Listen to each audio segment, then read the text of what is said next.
Chers internautes, bonjour, merci de nous rejoindre pour cette nouvelle édition d'Informatique News Hebdo du lundi 13 avril. Alors édition un peu spéciale, puisque c'est toujours évidemment le confinement. Et alors nous avons récupéré nos studios de Courbevoie. Maintenant, je suis toujours en échange avec Guy Hervier. Bonjour Guy. Alors Guy qui évidemment chez lui est toujours aussi confiné. Mais je propose Guy qu'on, sans plus attendre, on passe en revue l'actualité de la semaine. Alors avec tout d'abord une annonce du côté de chez VMware qui, j'allais dire, malgré les événements, continue à pousser ses solutions. Si on peut en dire un peu plus. Pardon, je vais y arriver.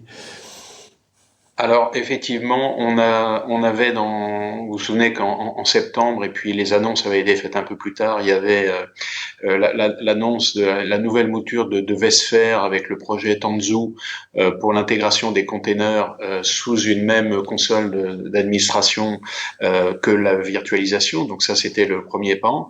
Et là, on arrive à la deuxième étape. Donc c'est la virtualisation des réseaux avec la version VCN 2020.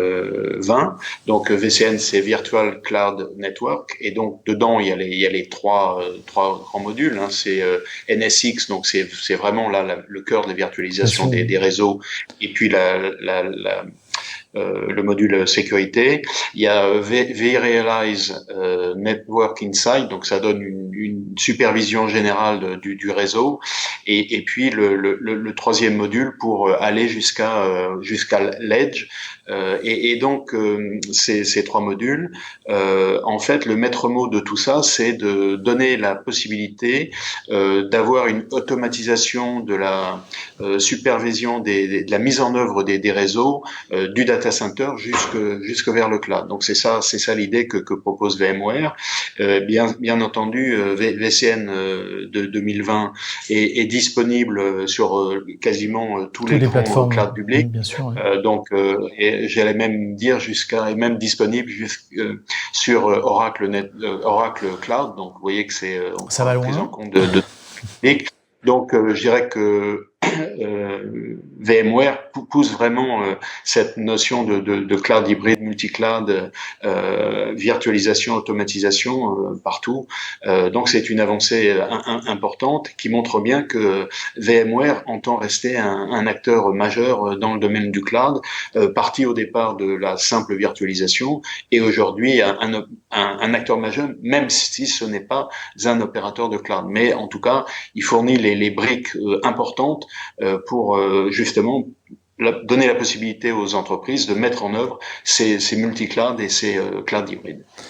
Très bien. Alors, pendant que VMware fait des annonces du côté de Microsoft, on a vu l'annonce du changement de nom d'Office 365, mais peut-être plus intéressant, une étude qui vient de sortir sur l'usage d'Office 365 dans l'entreprise. Alors, j'allais plutôt dire le mésusage d'Office 365. Alors, on avait déjà parlé, je ne sais pas si vous vous souvenez, on appelait ça les serveurs comateux. Donc, ouais. En gros, c'était une analyse qui avait été faite sur les data centers qui montrait que quasiment 30% des serveurs étaient inutilisés. Ensuite, on était passé à une étude à peu près analogue dans le domaine du cloud. En gros, les gens ils s'abonnent à tout un tas de services dans le cloud et puis ne les utilisent pas vraiment. Et là, c'est une étude d'une société qui s'appelle CoreView qui montre un peu la même idée sur Office 365, montrant que pour 44%, donc c'est une étude qui a été faite auprès de milliers d'entreprises, donc qui est assez représentative, et qui montre que pour 44% d'entre elles, donc presque la moitié, l'utilisation donc l'abonnement qui a été pris sur Office 365, soit il est surdimensionné, soit il est sous-utilisé. Donc je dirais qu'en termes de résultats, on est à peu près, c'est à peu près le résultat est à peu près le même. Et donc ça veut dire quoi? Ça veut dire que je dirais que du point de vue des administrateurs, des gens de la DSI qui font les achats en nombre de licences d'abonnement d'Office 365, il y a certainement des économies à faire. faire. Donc ça veut dire il faut recenser qui utilise quoi, quelle fonction. Et ça me fait un peu penser à l'idée, c'est un peu comme si on utilisait une Formule 1 pour aller faire ses courses, ou comme si on mettait ses chaussures de sport pour descendre les poubelles. C'est un peu ça l'idée, c'est qu'il y a vraiment déjà Office 365 dans l'utilisation et surdimensionné pour la plupart des utilisateurs. Et là, en plus, il y a une deuxième étape qui est que finalement, il y a pas mal d'utilisateurs qui ne les utilisent pas. Donc, dans les entreprises, il y a un petit peu de ménage à faire, si je puis dire. Ouais, sachant qu'en plus, Microsoft n'est pas vraiment là pour aider les entreprises, puisque voilà, c'est tout rien, grosso modo, pour faire simple. Et ça, je dirais que c'est le problème général des abonnements. C'est-à-dire qu'on prend des abonnements et puis après, on oublie qu'on les a pris, mais sur le compte en banque, ça continue d'être ponctionné. Alors, on change un peu d'univers, Guy. On parle d'IBM, qui, on le sait, a racheté d'une part Red Hat il y a maintenant quasiment un an, même si la date officielle est plus récente, et puis surtout le départ de Ginny Rometty. Donc, ça bouge au niveau de la direction d'IBM, avec une indication sur l'évolution du business d'IBM. Exactement. Donc, c'est pas une surprise, c'est Arvind Krishna qui donc prend les rênes de l'entreprise et qui était responsable de l'activité cloud chez IBM. Donc ça montre bien que IBM avec ce nouveau CEO va pousser le cloud, domaine sur lequel je dirais qu'il a eu des succès mitigés jusqu'à présent. Jim Whitehurst, qui était le CEO de Red Hat, comme vous l'avez indiqué, qui a été racheté par IBM il y a presque 1 an et demi, devient le président d'IBM. Donc on voit bien que Red Hat est aujourd'hui une pièce essentielle du dispositif. Et puis Paul Cormier prend la tête de Red Hat au sein de la galaxie IBM. Donc les choses se mettent en place. Maintenant, on l'a déjà fait, mais je pense qu'on peut le rappeler. Le bilan de Ginny Rometty est plus que médiocre. Le chiffre d'affaires baisse de 25%. Le bénéfice net, qui était de 16 milliards de dollars l'année où il est arrivé à la tête d'IBM, est passé à 9 l'année dernière. L'action, qui est aussi un moyen de mesurer l'évolution de l'entreprise, est passée de 196 dollars quand elle est arrivée à 120 aujourd'hui. Alors, je fais bien que les dernières semaines ont été évidemment assez difficiles pour toutes les entreprises, mais quand même, la capitalisation boursière d'IBM est inférieure et de l'ordre de 100 milliards de dollars, est inférieure à celle on peut prendre pas mal d'acteurs dans le domaine de l'IT, Oracle, SAP, Salesforce, inférieure à ces trois-là, et à peu près 10 fois plus petite que Microsoft. Donc ça donne quand même un peu l'état des lieux.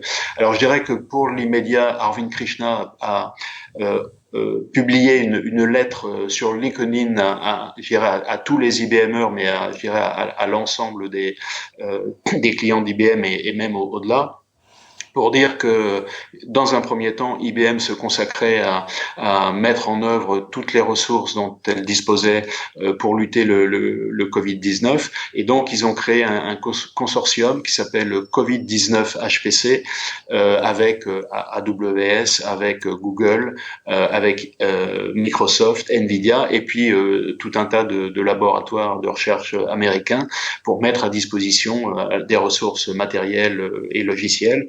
On parle de 400 pétaflops, donc on voit bien que, évidemment, ces 400 pétaflops ne seront pas utilisés à 100% pour cette lutte contre le Covid-19, mais en tout cas, c'est la capacité maximale qui est disponible à un moment donné. Donc, je dirais que c'est un nouveau départ pour IBM qui est un peu mis entre parenthèses par cette actualité un peu difficile du Covid-19, mais qui reprendra son cours dans 2-3 mois lorsque, on espère, on aura tourné la page de cet épisode un peu difficile. Alors, autre sujet récurrent de notre matinale, de notre rendez-vous du lundi, Guy, c'est la sécurité. Avec cette fois-ci un rapport de BlackBerry, qui, on l'oublie peut-être, mais n'est plus le fabricant de terminaux smartphones, mais qui maintenant est complètement focalisé sur la sécurité, et notamment des terminaux mobiles, et qui montre que pendant la Chine est évidemment très très active, je dis évidemment, pour ceux qui auraient quelques doutes, est très active sur la problématique de cyberattaque. Alors, c'est un rapport de BlackBerry qui a été publié la semaine dernière, qui montrait que effectivement depuis une dizaine d'années, donc ça date pas d'aujourd'hui, il montrait qu'il y avait des groupes d'hackers qui avaient lancé des APT, donc des menaces persistantes depuis une dizaine d'années sur à la fois des serveurs Linux, des serveurs Windows, et qui concernaient principalement la propriété intellectuelle. Donc en gros, c'est le vol de données, je dirais, intéressant. Et cette étude fait écho à une autre étude que FireEye avait également publiée, qui fait la même chose. Donc je dirais qu'il y a un faisceau de preuves qui montre que la Chine est très active depuis longtemps, et une activité qui a été relancée depuis le début de la crise du Covid-19.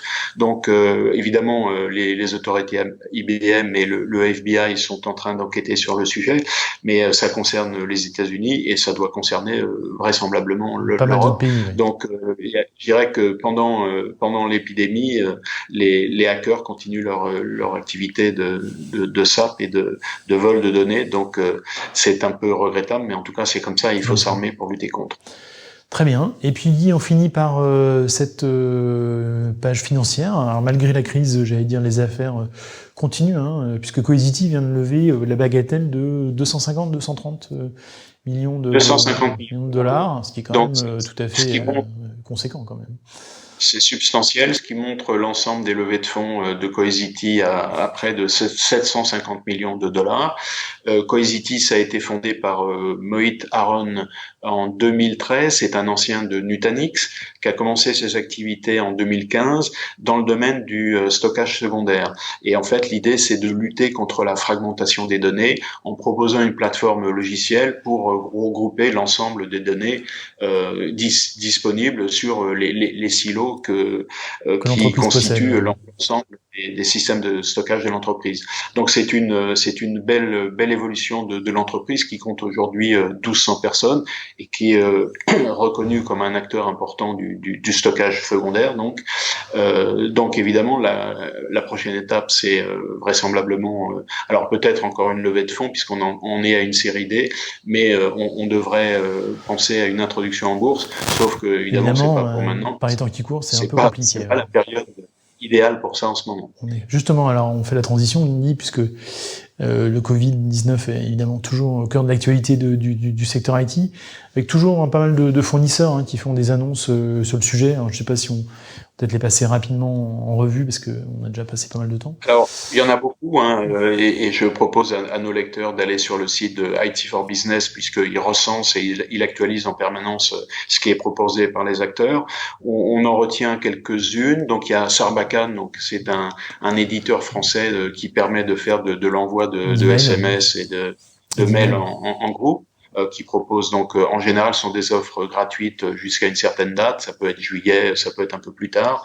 Il y a une autre entreprise qui s'appelle Talkspirit, c'est une solution française de collaboration. Il y a aussi Logmein qui propose lui également des solutions de visioconférence. En fait, c'est avec la solution GoTo dont ils avaient hérité suite au rachat de l'activité GoTo par Citrix. Et puis le dernier, c'est Doctolib. Donc Doctolib qui évidemment en ce moment est très utilisé, qui propose gratuitement sa solution de téléconsultation pour les médecins. Donc je dis bien la solution de téléconsultation. C'est pas l'abonnement au service de prise de rendez-vous voilà. Qui est évidemment leur fonds de commerce, mais c'est vrai que c'est un bon moyen aujourd'hui pour Doctolib de s'implanter, même si c'est sûrement pas volontaire, mais une bonne opportunité pour Doctolib de s'implanter sur ce marché de la téléconsultation qui est promis à un avenir, on va dire, certain.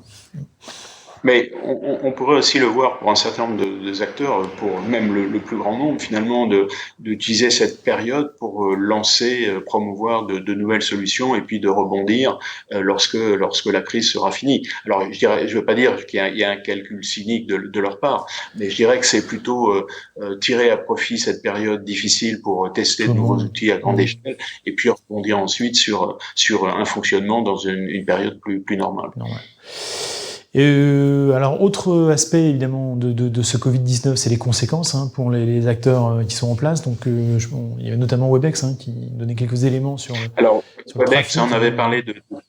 Oui, c'est pas une surprise. Donc, on avait parlé de Teams, puis de Zoom, et là, c'est Webex qui fait part évidemment une multiplication de son activité de manière très très importante. Donc, les chiffres, c'est par 4 en Europe, 2,5 en Amérique du Nord et 3,5 en Asie-Pacifique. Donc, on voit que c'est quand même une explosion importante. Donc, Webex, je dirais qu'à l'inverse de Zoom, qui est une solution qui est plutôt utilisée par les particuliers ou les toutes petites entreprises, Webex c'est vraiment la solution d'entreprise. Donc cette explosion de l'utilisation des outils de travail à distance explose et Webex en est une illustration cette semaine. Supplémentaire. Alors, aussi des reports, Guy, je crois, qu'on peut douter de chez Microsoft entre le logiciel et le hardware. Évidemment, la période n'est pas très propice à des grands lancements, donc visiblement, il y a des choses qui vont être déportées sur 2021. Exactement. Donc là, il s'agit de Windows 10X et puis Surface Neo. Donc Surface Neo, c'est la tablette qui peut s'ouvrir, la tablette en deux parties, si je puis dire, qui s'ouvre comme un laptop. Donc ça a été reporté.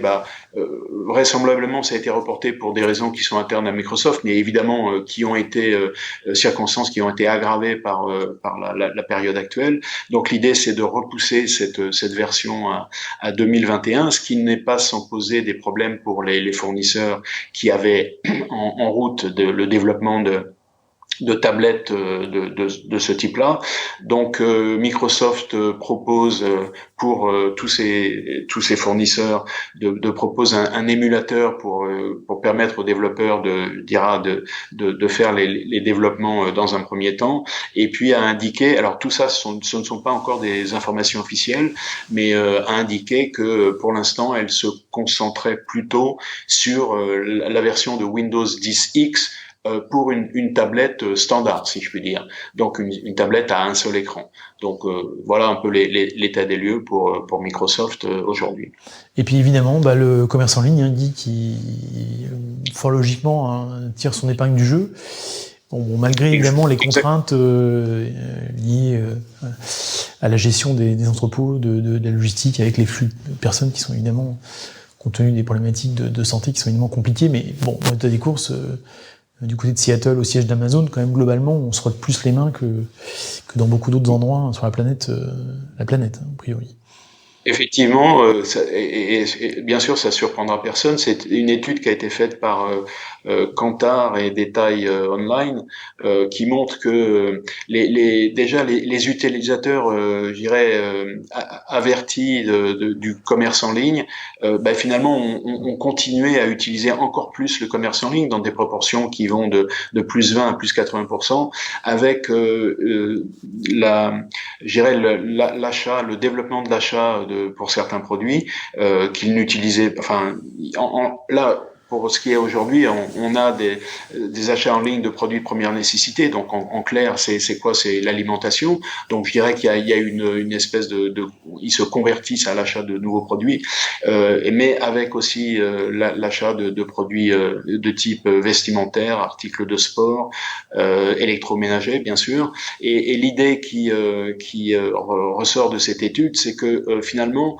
cette espèce d'accélération de l'achat en ligne, il va pas s'effondrer lorsque la crise sera terminée, mais je dirais que les gens auront un peu changé leurs habitudes d'achat, et que en gros, cette période sera retenue comme un booster pour l'utilisation des achats en ligne qui vont encore progresser dans l'avenir.